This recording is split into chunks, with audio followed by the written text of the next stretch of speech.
Kisah kelahiran Nabi Isa. Nabi Isa alaihissalam adalah salah satu nabi dan rasul Allah yang diutus kepada Bani Israel di Palestina. Ia dihormati sebagai salah satu rasul-rasul Allah dan termasuk nabi yang bergelar ulul azmi. Nabi Isa memiliki mukjizat-mukjizat yang luar biasa, seperti kelahirannya yang ajaib tanpa ayah, kemampuannya menghidupkan orang mati, menyembuhkan orang buta, dan dapat berbicara sejak bayi. Nabi Isa juga dikenal dengan sebutan Al-Masih, yang berarti yang diraupi, Rahullah, yang menunjukkan kedekatannya dengan Allah. Dia dianggap sebagai sosok yang sangat saleh dan tunduk kepada Allah dalam ajaran Islam. Kisah Nabi Isa dimulai dengan kelahirannya yang ajaib, di mana ia dilahirkan oleh Maryam tanpa hubungan manusiawi. Dia tumbuh menjadi seorang nabi dan rasul yang mengajarkan tauhid, kepercayaan kepada satu Allah, kepada Bani Israel. Berikut kisah lengkap Nabi Isa alaihissalam. Nabi Isa lahir dari rahim Maryam, seorang wanita suci, putri dari Imran. Imran adalah seorang lelaki terkemuka yang dianggap sebagai pilihan Allah. Maryam tumbuh dalam lingkungan suci dan saleh. Dia diasuh oleh pamannya, Nabi Zakaria, yang juga seorang nabi. Pada suatu hari, Maryam mendapatkan kunjungan yang luar biasa dari Malaikat Jibril, utusan Allah.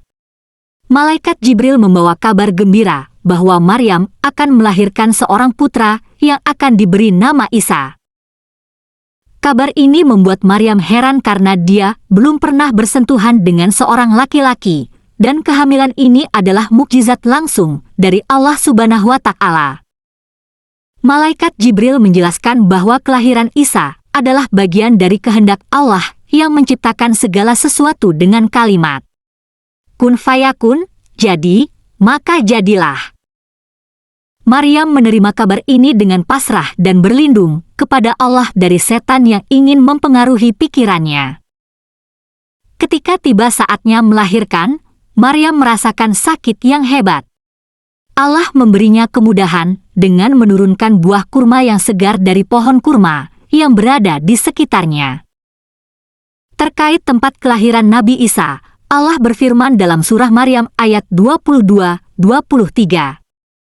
Maka Maryam mengandungnya, lalu ia menyisihkan diri dengan kandungannya itu ke tempat yang jauh. Maka rasa sakit akan melahirkan anak memaksa ia bersandar pada pangkal pohon kurma. Dia berkata, "Aduhai, alangkah baiknya aku mati sebelum ini, dan aku menjadi barang yang tidak berarti, lagi dilupakan." Berdasarkan ayat itu, maka tergambar dalam Al-Quran bahwa Maryam melahirkan di tempat yang jauh dan tidak terjangkau oleh orang. Akhirnya, Maryam melahirkan Nabi Isa dengan ajaib di bawah pohon kurma. Allah juga mengalirkan air sungai yang tiba-tiba mengalir di bawahnya. Maryam diberi makan dan minum oleh Allah secara ajaib di saat yang tepat. Bayi tersebut adalah tanda kebesaran Allah dan mukjizat yang besar dalam ajaran Islam. Kelahiran Nabi Isa adalah salah satu momen paling luar biasa dalam sejarah Islam dan menunjukkan bahwa segala sesuatu adalah mungkin kehendak Allah yang Maha Kuasa. Maryam melahirkan Nabi Isa di Baitul Laham, Bethlehem, sebuah kota yang terletak sekitar 9,5 km di selatan Yerusalem. Ketika Nabi Isa lahir, Bani Israel sedang dijajah oleh bangsa Romawi. Menurut para ahli sejarah, Nabi Isa lahir sekitar tahun 6-4 sebelum Masehi. Ketika melahirkan, Maryam mengasingkan dirinya sebab Maryam melahirkan seorang anak yang lahir tanpa bapak, sehingga takut akan kecaman orang, lalu bersandar pada pohon kurma saat merasakan sakit saat melahirkan. Nabi Isa memiliki beberapa mukjizat yang luar biasa yang diberikan oleh Allah sebagai bukti kebenaran risalahnya. Berikut adalah cerita tentang beberapa mukjizat Nabi Isa secara lengkap. 1. Berbicara sejak bayi. Ketika Maryam kembali ke kaumnya dengan bayi Nabi Isa, mereka menuduhnya melakukan perbuatan zina. Maryam dalam keheningan menunjuk kepada bayinya. Yang luar biasa, bayi Isa mulai berbicara dan berkata, "Sesungguhnya aku adalah hamba Allah, Dia memberiku Alkitab, Injil, dan Dia menjadikanku seorang nabi." Mukjizat inilah bukti keilahian Nabi Isa sejak bayi. 2. Menghidupkan orang mati. Salah satu mukjizat yang dilakukan oleh Nabi Isa adalah menghidupkan orang mati dengan izin Allah. Kisah yang paling terkenal adalah ketika Nabi Isa menghidupkan Lazaro yang sudah meninggal selama 4 hari.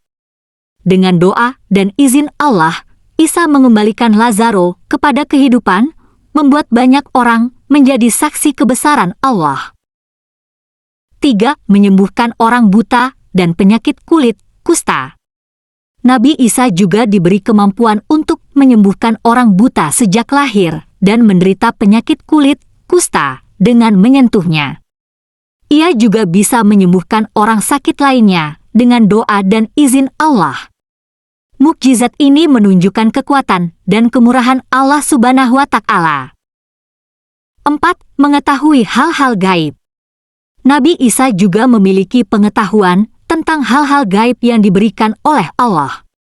Ia bisa mengetahui apa yang dimakan dan disimpan oleh orang-orang di rumah mereka. Selain itu, ia juga memiliki pengetahuan tentang peristiwa-peristiwa pada hari kiamat yang menggambarkan keilmuannya sebagai nabi. Mukjizat-mukjizat ini adalah bukti kebenaran risalah Nabi Isa dan kekuatan Allah yang luar biasa. Mereka juga menunjukkan keimanan, tawakal kepada Allah, dan peran Nabi Isa dalam mengajarkan tauhid, kepercayaan kepada satu Allah, kepada Bani Israel. Nabi Isa diangkat sebagai nabi dan rasul Allah Subhanahu wa Ta'ala pada usia 30 tahun. Tugas utamanya adalah untuk berdakwah kepada Bani Israel yang tinggal di Palestina.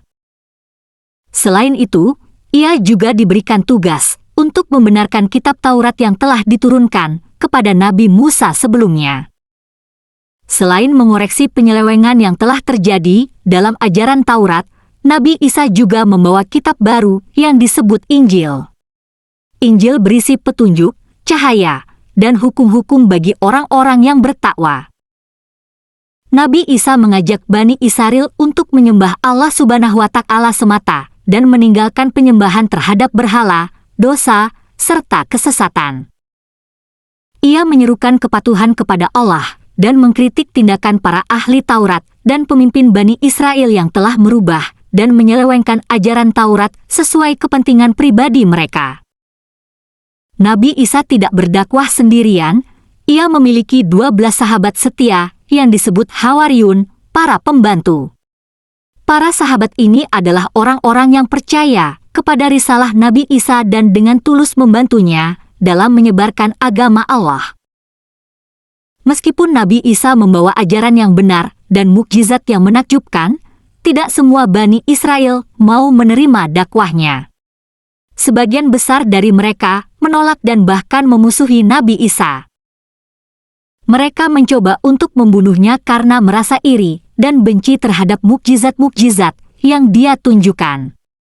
Mereka juga mempertanyakan kelahirannya yang tanpa ayah, dan sebagian dari mereka menganggapnya sebagai anak haram atau bahkan sebagai anak Tuhan. Suatu pemahaman yang bertentangan dengan ajaran tauhid. Perjalanan dakwah Nabi Isa adalah contoh yang menggambarkan tantangan dan perjuangan seorang nabi dalam menyampaikan ajaran tauhid dan kebenaran kepada masyarakat yang kadang keras kepala dan terbelenggu oleh kesesatan. Meskipun menghadapi berbagai rintangan dan bahaya, Nabi Isa tetap setia pada tugasnya sebagai nabi dan rasul Allah Subhanahu wa Ta'ala. Karena permusuhan Bani Israel dan Nabi Isa semakin menjadi-jadi, maka Allah berkehendak untuk mengangkat Nabi Isa ke langit agar terhindar dari pembunuhan mereka. Allah membuat salah satu sahabat Nabi Isa yang bernama Yudas Iskariot diserupakan dengan wajah Nabi Isa, sehingga ia ditangkap oleh tentara Romawi atas laporan para pemimpin agama Bani Israel. Yudas Iskariot kemudian disalib oleh tentara Romawi sebagai hukuman atas tuduhan bahwa ia adalah Al-Masih yang diklaim sebagai Raja Bani Israel yang memberontak terhadap pemerintahan Romawi. Namun, sesungguhnya mereka tidak membunuh atau menyalib Nabi Isa, tetapi seorang yang diserupakan dengannya. Sedangkan Nabi Isa sendiri diangkat oleh Allah ke langit dalam keadaan hidup. Hal itu telah dijelaskan dalam Al-Quran Surat An-Nisa ayat 157-158, di mana Allah Subhanahu wa Ta'ala berfirman, "Dan kami hukum juga karena ucapan mereka. Sesungguhnya kami telah membunuh Al-Masih, Isa putra Maryam, Rasul Allah. Padahal mereka tidak membunuhnya, tidak pula menyalibnya. Tetapi yang mereka bunuh adalah orang yang diserupakan dengan Isa. Sesungguhnya mereka yang berselisih pendapat tentang pembunuhan Isa selalu dalam keraguan-raguan tentang yang dibunuh itu. Mereka benar-benar tidak tahu siapa yang dibunuh itu, melainkan mengikuti persangkaan belaka. Jadi mereka tidak yakin telah membunuhnya. Tetapi Allah telah mengangkat Isa ke hadiratnya. Allah Maha Perkasa, Maha Bijaksana." Quran Surat An-Nisa 157-158. Itulah kisah kelahiran Nabi Isa dan mukjizatnya. Semoga kisah ini menambah wawasan dan bermanfaat bagi kita semua. Terima kasih sudah menonton, semoga kalian sehat selalu, panjang umur dan lancar rezekinya. Yang sedang sakit semoga cepat sembuh.